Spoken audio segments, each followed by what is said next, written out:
सुधा समाधान।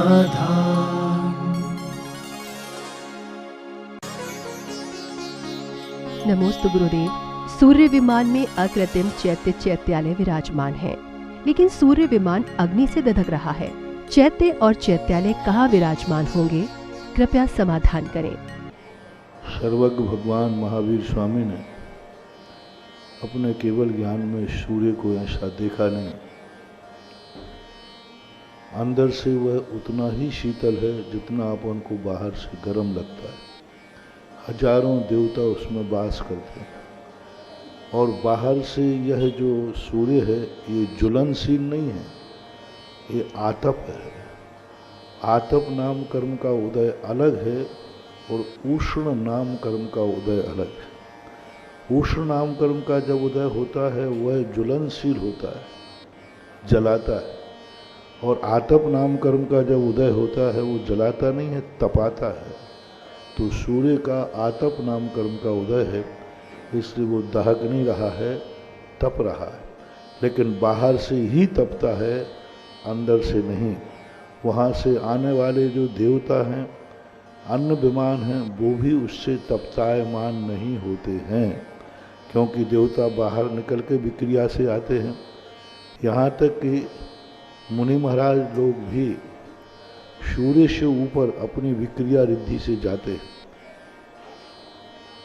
प्रथमानुग ग्रंथों में एक श्रावक का भी आता है कि एक विद्याधर श्रावक मेरु पर्वत पर सामायिक करने जाता था पांडुक शिला के ऊपर, और विद्याधर लोग मनुष्य अपने औदारिक शरीर से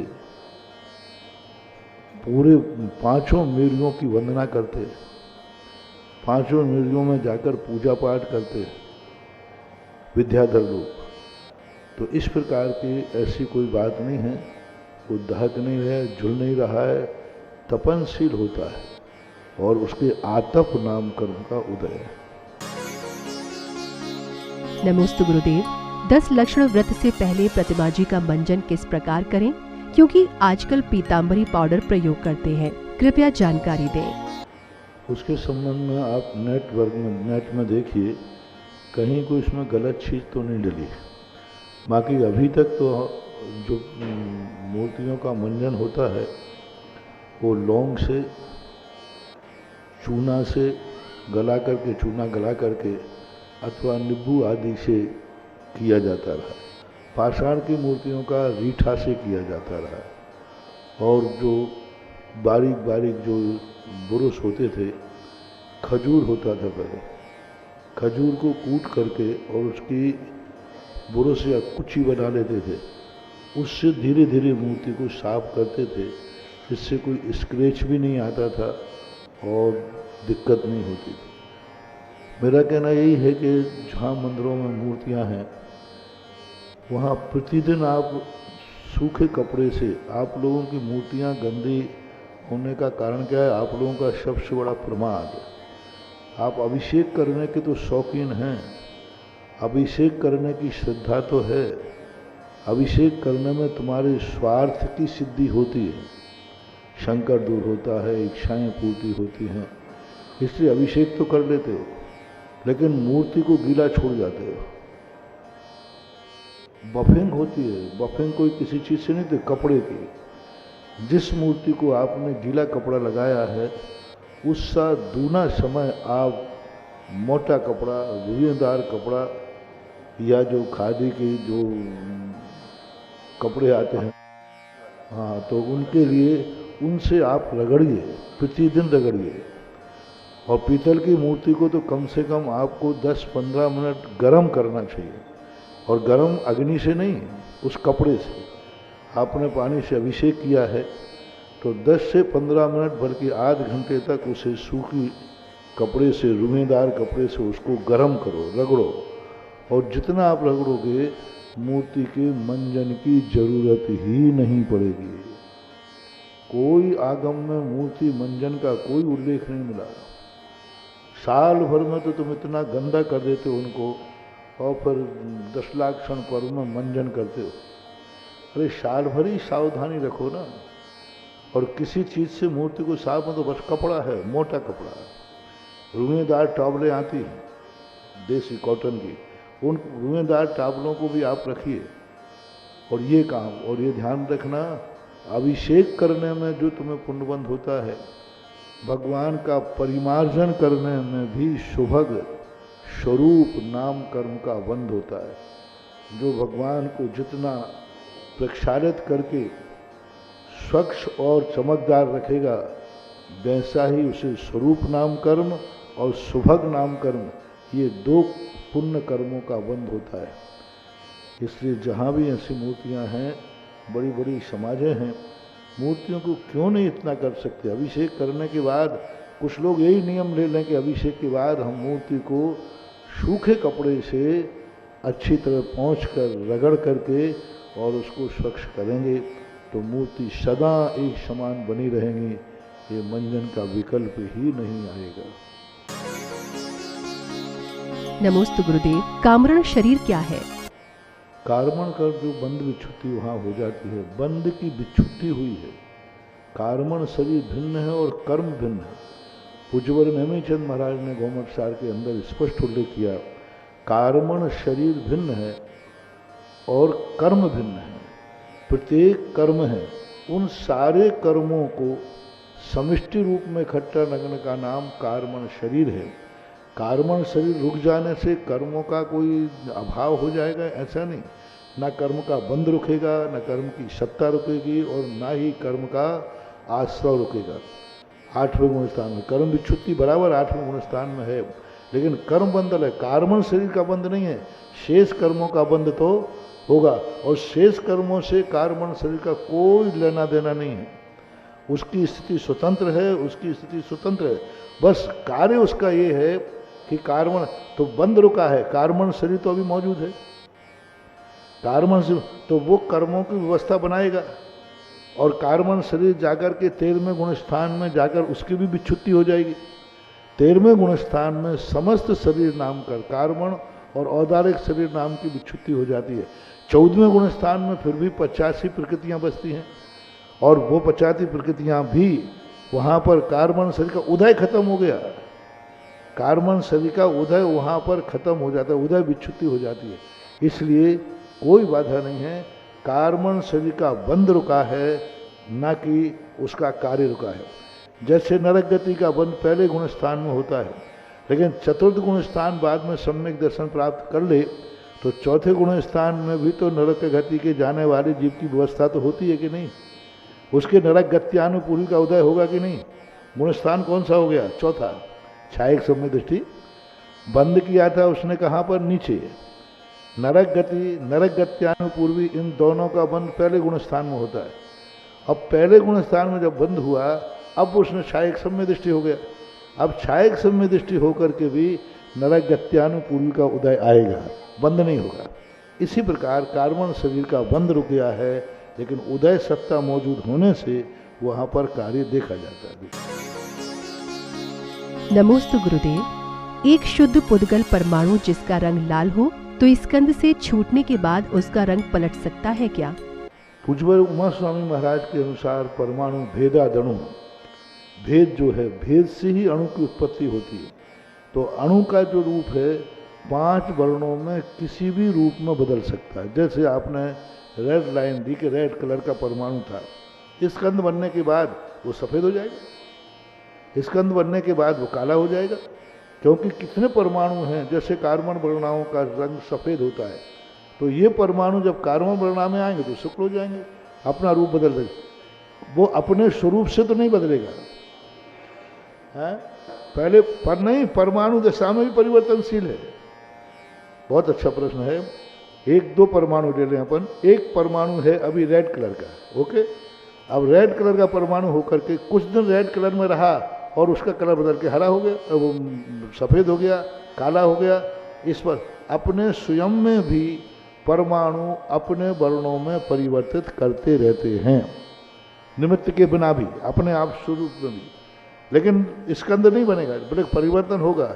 स्निग्ध वाला रुक्ष हो जाएगा, रुक्ष वाला स्निग्ध हो जाएगा, अपने आप स्वतंत्र रूप से। दूसरा परमाणु वह है जो अभी रेड कलर का था और स्कंद बन गया, काले कलर में जाके मिल गया। तो उसने अपना काला रूप ले लिया। अब यहाँ से निकलने के बाद जब निकलेगा तो काला निकलेगा, काला निकल सकता है, वाइट भी निकल सकता है, कैसा भी। तो परमाणु अपना रूप परिवर्तन कर सकते हैं, करते रहते हैं। नमोस्तु गुरुदेव। निर्जरा के 11 स्थानों में एक महाव्रती की निर्जरा से चतुर्थ गुण स्थान वाला जीव तो अनंतानुबंधी की विसंयोजना कर रहा है। उसकी निर्जरा किस अपेक्षा से ज्यादा बताई गई है? अनंतानुबंधी का विसंयोग जो है उसकी विसंयोजना कर रहा है, सत्ता मिटा रहा है।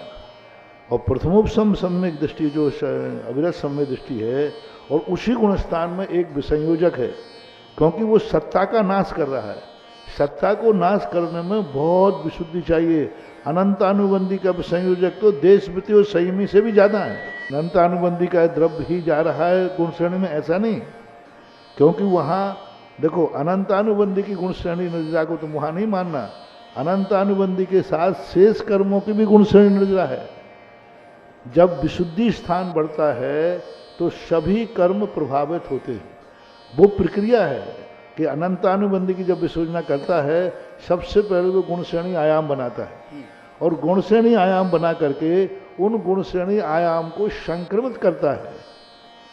निर्जरा करना अलग चीज है, संक्रमित करता है। किस रूप में? प्रत्याख्यान, अप्रत्याख्यान, संजनन, अन्य रूप में वो संक्रमित करता है। तो संक्रमण का काम तो निर्जरा नहीं है ना, संक्रमण अलग है, निर्जरा अलग है। पर निर्जरा तो यहाँ अशात आदि जो अन्य कर्म हैं, इनकी असंख्यात गुणी निर्जरा। ऐसा कहीं भी किसी शास्त्र में नहीं है कि मात्र एक कर्म की ही असंख्यात गुणी निर्जरा करता है। कहाँ से लेकर के अविरत सम्यक दृष्टि से लेकर पूरे 11 गुण स्थानों में कहीं भी आगम में नहीं किसी एक कर्म की असंख्यात गुणी निर्जरा करता है। प्रक्रिया असंख्यात गुणी की है जो गुण श्रेणी आयाम वगैरह है, लेकिन निर्जरा जो है सभी अशुभ कर्मों की यथायोग होती है। कहीं भी मानो उपशम श्रेणी में भी चढ़ रहा है, मुनि महाराज भी महावृत्ति हैं, देशवृत्ति हैं, जीवन भर प्रति समय असंख्यात गुणी निर्जरा करते हैं। कहाँ से? 2 प्रतिमाओं से लेकर, 2 प्रतिमा से लेकर सभी 2 प्रतिमाधारी हैं, 7 प्रतिमाधारी हैं, एलक हैं, छुल्लक हैं, आरिका माता हैं और महाराज हैं। ये सब क्या कर रहे हैं? प्रति समय असंख्यात गुण निर्जरा। किस कर्म की? कोई पर्टिकुलर कर्म नहीं है कि अनंतानुबंध, ऐसा ही वहाँ लेना। लेकिन वो जो कथन आप सब ध्यान में आपको आ रहा है, गुण श्रेणी संक्रमण, संक्रमण तो अनंतानुबंधी का ही होगा, अन्य कर्मों का नहीं होगा। लेकिन निर्जरा जो है सभी कर्म। और प्रश्न तो नमोस्तु गुरुदेव। नारकीय जीव भी अगर सम्यक दृष्टि है, वो भी अनंतानुबंधी की विसंयोजना कर लेता है, तो क्या उसकी विशुद्धि महाव्रती से भी ज्यादा है? क्यों नहीं विशुद्धि बढ़ती? उसकी विशुद्धि बढ़ती। अरे मार काट करना अलग चीज है, विशुद्धि अलग चीज है। कई बार माँ रोते रोते भी बेटे को थप्पड़ जड़ देती है। आपने माँ को देखा? माँ बेटे को मारती भी जाती है और साथ में रोती भी जाती है। अरे भाई मार रही है तो रो क्यों रही है? तो ऐसी बात नहीं है। विशुद्धि वाला परिणाम कभी कभी कुछ कार्य विशुद्धि पूर्वक भी होते। नमोस्तु गुरुदेव। यदि कोई किसी के मन की बात जान लेता है तो ये कोई सिद्धि होती है या छलावा है? देखो, इसके लिए एक गणित है। क्या होता है कि इसका एक गणित होता है, स्वर। इसके माध्यम से वह व्यक्ति के कुछ सिद्धांत होते हैं। यदि उसने इस शब्द एक अक्षर पहले बोला है तो समझ लेना चाहिए वह यह विचार उत्पन्न करेगा ही करेगा। अक्षर ज्ञान है, अंक ज्ञान है। जैसे अभी आपने हाथ लगाया यहाँ, तो इस हाथ लगाने का अर्थ होगा कि आपका इस समय क्या विचार होगा। तो एक अनुमान ज्ञान होता है, विचारों का है। व्यक्ति बैठा है, यदि सामने आके बैठ गया तो हम ये भी पकड़ सकते हैं कि इसकी अंदर की नीयत क्या है। ये अच्छे भाव से बैठ रहा है कि बुरे भाव से बैठ रहा है, ये कुतर्क कर रहा है कि तर्क कर रहा है, ये अंदर जानना चाह रहा है या परीक्षा लेना चाह रहा है। यदि एकदम एकाग्र होकर के हम उस पर गौर करेंगे, मान लो वो नमोस्तु कर रहा है, तो हम पकड़ लेंगे कि नमोस्तु करते समय इसने कौन से शरीर की क्या हरकत की। अभी एक बहुत बड़ा, जब आपने देखा होगा कि अमेरिका के अंदर एक केस हुआ, उसने केस में 10 बार अपने बाएं हाथ से नाक खुजलाई, और यह सबसे बड़ा झूठ का प्रतीक हो। जब बोलते समय कोई व्यक्ति नाक को यूं करता है, समझ लेना ये झूठ बोल रहा है। वो जाएगा ही जाएगा, नियम है। अब कोई मक्खी बैठ जाए वो बात अलग है, लेकिन सहज में जब जो ढूंढ रहा है उसका एक एंगल उठेगा। हमारे ज्योतिष शास्त्र में आया है कि बैठते समय उसने कौन से शब्द निकाला और बैठे समय उसने नाखून खोद रहा है, यूं खुजली कर रहा है, यूं खुजली कर, इसने कान के इस भाग को पकड़ा है कि इस भाग को पकड़ा है। तो उसके अंदाज से, अनुमान से उस विचारों की एक सारणी है कि इस क्वालिटी का विचार करेगा वो। नमोस्तु गुरुदेव। हमारा मन हमें गलत काम करने के लिए भटकाता है, लेकिन आत्मा उसे रोकती है, तो क्या तब भी हमारी आत्मा में दोष लगेगा? आत्मा एक हमारी स्वतंत्र एक ऐसी शक्ति है, सत्ता है, जो सत्यासत्य को जानती है। इंद्रियां हमारी वो शक्तियां हैं जो हमारे असत का सहारा ज़्यादा देती है। जब हमारे मन में कोई प्रमाद भाव, कसाय भाव उठता है, तो वो भाव पहले इंद्री के पास जाता है, मन के पास जाता है, फिर ज्ञान के पास जाता है। और ज्ञानी व्यक्ति कोई भाव उठाता है तो वो सबसे पहले अपने ज्ञान को देता है। जैसे सपोज कीजिए कोई बच्चा है, गलती करने के बाद माँ के पास दौड़ता है, माँ बचाओ मैंने गलती की। तो ये गया, पहले गलती किया, फिर गया माँ के पास, ज्ञान के पास तो जाएगा। और ज्ञानी पुरुष होगा तो गलती करने पहले माँ से पूछेगा, माँ मैं ये कार्य करने जा रहा हूँ। बस इतना ही अंतर है। जब ज्ञान जागृत होता है तो किसी कार्य करने के बाद जो हम करना चाहते हैं, जो हमारा विचार उठ रहा है, ज्ञानी व्यक्ति पहले ज्ञान को बात पहुँच जाएगा, आत्मा के पास, मैं करूँ या नहीं करूँ। और अज्ञानी होगा तो कार्य करने के बाद फिर आत्मा के लिए पहले विचार कर लेगा मुझे ये करना है, फिर जाकर के आत्मा से पूछेगा, आत्मा कहेगी अब मैं क्या करूं, तुम तो संकल्प पहले कर चुके हो। तो विचार अलग चीज है, ज्ञान अलग चीज है। मन आँख कान नाक के समान एक इंद्री है, जो इंद्रियों के सहारे होने से उसको नो इंद्री बोलते हैं। नमोस्तु गुरुदेव। मोह और योग के निमित्त से कौन से गुण स्थान होते हैं? मोह के निमित्त से कोई गुण स्थान नहीं होता, क्योंकि जहाँ जहाँ मोह है वहाँ वहाँ योग निश्चित है। योग के निमित्त से जरूर 2 गुण स्थान होते हैं, 4 गुण स्थान, 11वां 12वां 13वां और 14वां। यहाँ मोह नहीं है लेकिन योग है। ईर्यापत आश्रव जहाँ हैं उन गुण स्थानों में योग अकेला है, लेकिन मोह अकेले से कोई गुण स्थान नहीं होता, क्योंकि मोह और योग की समष्टि से जो परिणाम बनते हैं उन्हीं से गुण स्थान की रचना होती है। सुधा समाधान।